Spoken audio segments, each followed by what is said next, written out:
Directed by Kim Yong-Hoon, Beast Clutching at Straws comes to Curazon home cinema on the 6th of August and digital download on the 23rd in the UK, but it is out in most territories.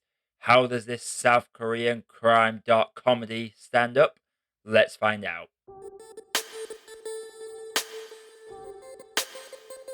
Beast Clutching at Straws follows three individuals who are connected by a single bag of cash in this Pulp Fiction esque, out of order narrative. Now, many actors people in the West will not have heard of. Easily the most famous of the lot is Yoo Jung-yoon, who won the Oscar for Minari this year, and she is in it only briefly, but she has been plastered all over the posters, as you'd expect, because she is a big Oscar winner. Though this is a very fun story. To start off, I do have to say there is some gorgeous framing when it comes to the cinematography. The exchanges between characters are framed in a particular way, and the way it uses space is really interesting and well done. And I do love the narrative that it dictates and plays out across this hour and 40-minute runtime.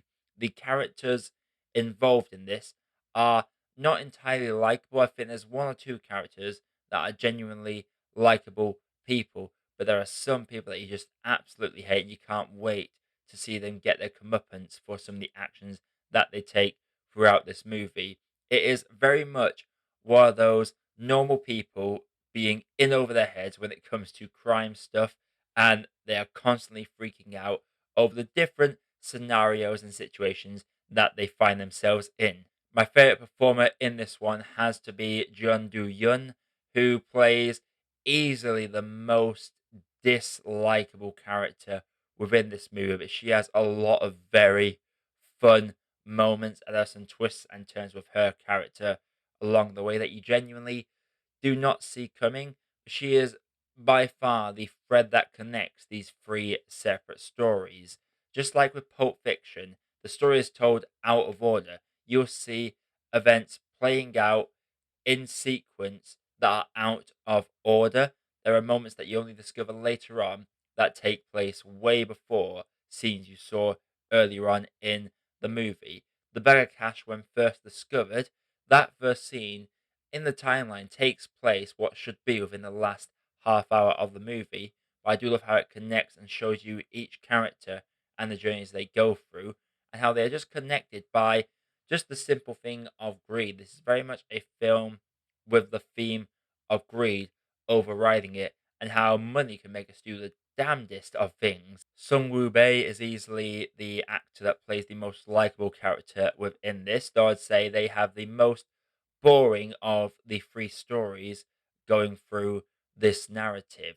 His whole dynamic is that he's looking after his mum alongside his sister, and he's just this nice guy that's tried to play it straight this whole time, yet people take advantage of him constantly, and he's just finally sick of it, really. There is also a con artist played by Jung Woo Sung, who gives some of the best dialogue in the movie, I find. He has this particular brand of cigarettes that he is obsessed with, that I'm pretty sure is this very heavy handed product placement.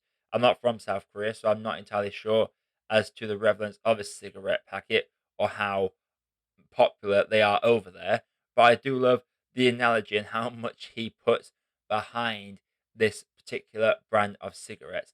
And his dynamic alongside a colleague of his leads to some of the best exchanges throughout this. He is very much a dislikable character, but he has a lot of fun interactions with other characters throughout this. I will say that the film's editing at the start can be quite choppy, especially when it starts jumping between characters in their different scenes across the different parts of this timeline.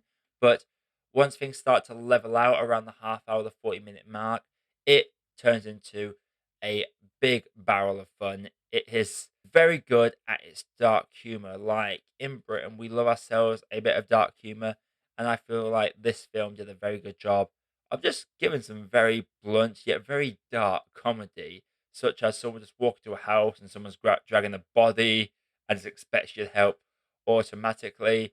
As someone gets slapped and they're like, "Well, you slapped me first," and just glasses the person.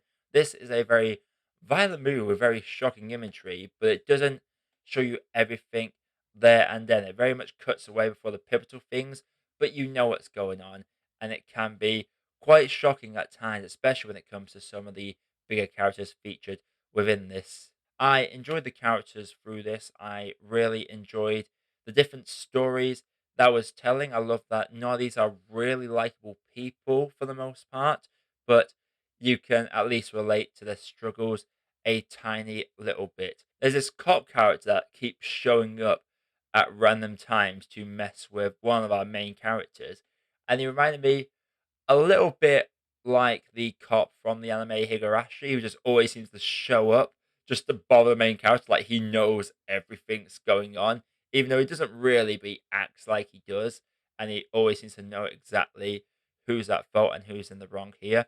And I just love how it's just three stories connected by this one big bag of cash, and throughout the film, you discover where it comes from, how it's bounced from hand to hand, and how it's ended up where it does come the finale. And how the film rounds out, I did really enjoy it, and you get the feeling that the cycle is just going to start all over again with that particular bag of cash. Before I get into my grave, you like what I do on this channel, consider clicking that like button and subscribe to the channel for more reviews like this coming all the time. So, beasts clutching at straws, roughly translated from the beasts that clutch at straw.